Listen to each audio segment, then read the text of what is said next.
Mari kita bahas tentang pergerakan benua. Hampir semua orang tentu pernah melihat peta dunia.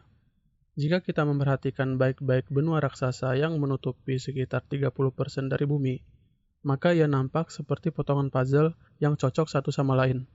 Khususnya kalau kita tengok beberapa bagian benua, seperti pantai timur dari Amerika Selatan dan pantai barat dari Afrika. Keduanya terlihat seperti pernah menyatu. Sebenarnya hal ini telah disadari cukup lama oleh orang-orang dari ratusan tahun yang lalu. Tetapi kebanyakan orang pada waktu itu menganggap bahwa memang seperti itulah bentuk dari benua-benua tersebut. Namun, ada beberapa ilmuwan berani yang tercatat dalam sejarah, yang berpikir pasti ada sesuatu di balik itu. Salah satu yang paling masyhur namanya yaitu Alfred Wegener. Alfred Wegener merupakan meteorologis asal Jerman. Ia mempelajari cuaca. Hidup di akhir 1800-an sampai awal 1900-an. Dan sebagai ilmuwan yang mempelajari cuaca, tentu saja Wegener banyak menghabiskan waktu melihat peta-peta. Dan ia pun menyadari bentuk-bentuk aneh dari benua ini. Masalahnya, ia tidak bisa mengabaikannya begitu saja. Dan ia pun mendedikasikan hidupnya untuk mencari tahu hal tersebut. Sampai akhirnya ia datang dengan teori yang sangat radikal pada masa itu, yang menyatakan bahwa benua-benua sekarang sebenarnya pernah menyatu dan terhubung di masa lampau, dan kemudian entah bagaimana terpecah menjadi beberapa bagian seperti yang nampak saat ini. Sehingga ia menyimpulkan kalau benua-benua ini pasti bergerak. Tentu saja orang-orang pada zaman itu menganggap teori Wegener ini merupakan pikiran konyol. Gimana mungkin benua bisa bergerak? Tapi Wegener sangat serius tentang hal ini, dan ia pun menghabiskan seluruh karirnya untuk mempelajari hipotesis ini dan membuktikannya. Wegener tidak hanya berpikir kalau benua-benua ini bergerak, ia juga percaya bahwa terdapat suatu masa di mana benua-benua tersebut saling menyatu membentuk superbenua, dan bahkan ia memberi nama dari superbenua ini dengan sebutan Pangea. Wegener percaya bahwa superbenua ini pernah ada 250 juta tahun yang lalu. Pangea atau Pangaea sebenarnya berasal dari istilah Yunani yang berarti seluruh bumi atau seluruh daratan. Seperti inilah bentuk superbenua yang dipikirkan Wegener.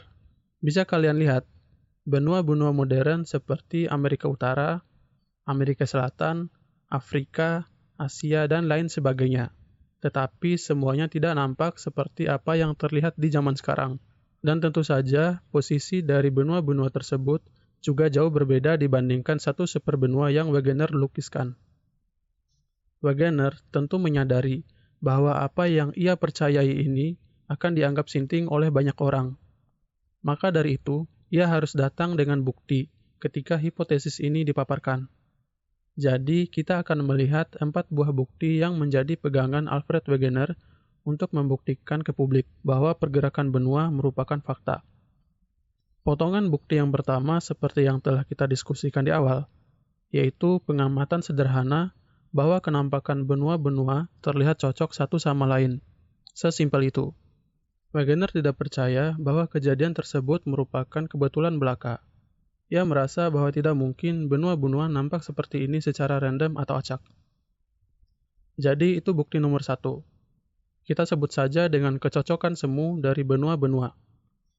Untuk menegaskannya kembali, garis pantai dari benua-benua nampak cocok satu sama lain, seperti potongan puzzle.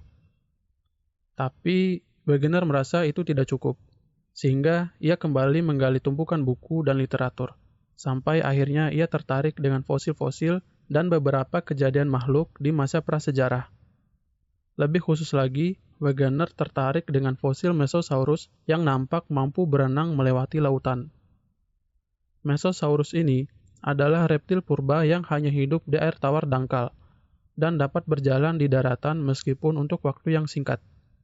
Yang menarik, hanya ada 2 tempat di dunia di mana kita dapat menemukan fosil dari makhluk air tawar ini. Satu di pesisir timur dari Amerika Selatan, dan yang lainnya di pesisir barat dari Afrika. Sekarang, terdapat beberapa kemungkinan untuk menjawab hal ini. Antara lain, Mesosaurus pernah hidup di benua-benua ini, dan entah bagaimana belajar untuk terbang melintasi Samudra Atlantik untuk menghuni sisi benua lainnya. Tapi ya nggak seperti itu. Tentu saja Mesosaurus ini tidak bisa terbang. Dan kalian tahu kalau Mesosaurus ini tidak dapat berenang melintasi jarak sejauh itu, serta mereka tidak dapat bertahan dalam air asin. Kemungkinan lainnya yaitu air samudra pernah membeku dan para Mesosaurus berjalan melewatinya. Oke, kalau yang ini mungkin saja. Tetapi, benar-benar tidak ada bukti yang mendukung kejadian tersebut. Dan apa yang Wegener katakan? Saat Mesosaurus berkeliaran di daratan, Afrika dan Amerika Selatan saat itu masih menyatu. Jadi, hewan ini dapat berjalan di daratan secara bebas untuk menemukan lingkungan air tawar baru. Dan kemudian, setelah Mesosaurus ini mengalami kepunahan, daratan ini terpisah membawa beberapa fosil dari Mesosaurus. Daratan satu membentuk Amerika Selatan, dan satunya lagi membentuk Afrika. Menariknya lagi, Wegener menyadari bahwa terdapat organisme-organisme lain yang hidup di masa lampau yang memiliki pola penyebaran sama. Fosil-fosil ini semuanya memiliki pola penyebaran unik yang menunjukkan bahwa benua-benua pernah menyatu. Jika kita menyamakan benua-benua dan memetakan lokasi fosil-fosil tersebut, maka akan menunjukkan suatu korelasi yang cocok. Seperti itulah bukti nomor 2. Kita menyebutnya korelasi fosil. Korelasi secara sederhana berarti mencocokkan. Mencocokkan penyebaran fosil-fosil yang sama di satu benua dengan benua lainnya. Masih belum puas dengan bukti tersebut, Wegener kemudian kembali mencari literatur. Dan sekali lagi, ia tertarik dengan batuan serta struktur-struktur geologi seperti rangkaian pegunungan masa lampau. Dan ia pun menemukan suatu pola yang tidak kalah menarik. Jika kita kembali menengok peta dunia, khususnya di bagian Atlantik Utara, kita akan menemukan pegunungan di timur Laut Amerika dan pegunungan di utara Eropa akan nampak dalam satu garis lurus. Rangkaian pegunungan di kedua tempat ini ternyata tersusun oleh tipe batuan yang sama, serta memiliki umur yang sama. Tentu kita bisa menganggap bahwa batuan yang sama dapat terbentuk di tempat yang berbeda dalam waktu yang bersamaan. Tetapi secara geologi tidak seperti itu. Penjelasan terbaik untuk kejadian ini, bahwa pegunungan ini pernah menyatu menjadi satu rangkaian, dan terpisah karena adanya pergeseran benua. Seperti itulah bukti ketiga. Kita sebut dengan korelasi batuan dan pegunungan. Terakhir adalah bukti keempat, dan mungkin yang paling kompleks dari semuanya, yaitu data klimatologi masa lampau. Sebagai seorang meteorologis, tentu Wegener sangat ahli dalam hal ini. Ia mulai dengan mencari jejak dari cuaca dingin dan panas di masa lampau yang terjadi di seluruh dunia. Pertama-tama, ia memperhatikan gletser. Gletser merupakan sungai es yang bergerak lambat melintasi permukaan bumi. Dan tentu saja gletser hanya dapat ditemukan di bagian terdingin dari planet bumi, terbatas pada bagian-bagian puncak pegunungan, dan tentunya ada di kutub utara dan kutub selatan bumi. Sesuatu yang menarik tentang gletser, bahwa mereka bergerak. Ketika gletser bergerak di atas batuan, akan meninggalkan jejak goresan pada batu tersebut, dikenal dengan glacial striation. Lalu, bagaimana ini bisa berhubungan dengan pergerakan benua? Lagi-lagi kembali ke peta. Jika kita memperhatikan posisi dari hutan hujan tropis modern di Amerika Selatan dan Afrika, kita dapat menemukan glacial striation di sana. Jika dipikir lagi, bagaimana bisa jejak gletser ada di hutan hujan tropis? Kejadian ini seolah-olah memberi kesan bahwa kedua benua ini tidak selalu berada di area khatulistiwa yang beriklim hangat seperti sekarang, dan dulunya pernah berada dekat dengan kutub selatan yang suhunya cukup dingin untuk membentuk gletser. Saat Wegener mengeksplor lebih dalam mengenai data klimatologi, saat itulah ia menemukan batu ini. Ini adalah batuan sedimen yang dikenal dengan bituminus, yaitu salah satu jenis batu bara. Jika kita melihat di literatur kebumian, kita akan mengetahui bahwa bituminus terbentuk dari kompaksi sisa-sisa tumbuhan. Jadi, tumbuhan tropis seperti ini mati, lalu tertimbun selama jutaan tahun dan membentuk batu bara atau bituminus tadi. Mari kita lihat di mana saja penyebaran deposit batu bara yang mengandung tumbuhan tropis di dunia. Jika kita perhatikan, penyebaran batu bara ini rata-rata berada pada daerah non-tropis, padahal mengandung tumbuhan tropis. Sebut saja Antartika, Afrika Selatan, Amerika Utara, serta Australia. Keberadaan batu bara ini menjadi bukti iklim masa lampau di tempat-tempat tersebut, sama seperti gletser yang kita diskusikan di awal tadi, sehingga memberi kesan bahwa benua bergerak sepanjang waktu. Dan itulah bukti terakhir dari Wegener.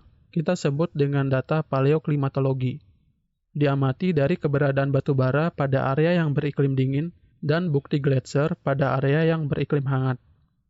Dari keempat bukti tersebut, Wegener mempublis buku yang ia beri judul The Origin of Continents and Oceans, yang mewakili buah pikirannya tentang teori pergeseran benua, atau kita kenal dengan Continental Drift Theory. Beberapa ilmuwan dapat menerima konsep ini, namun sebagian besar lainnya tidak dapat membayangkan bagaimana suatu massa benua yang besar dapat bergeser di atas bumi.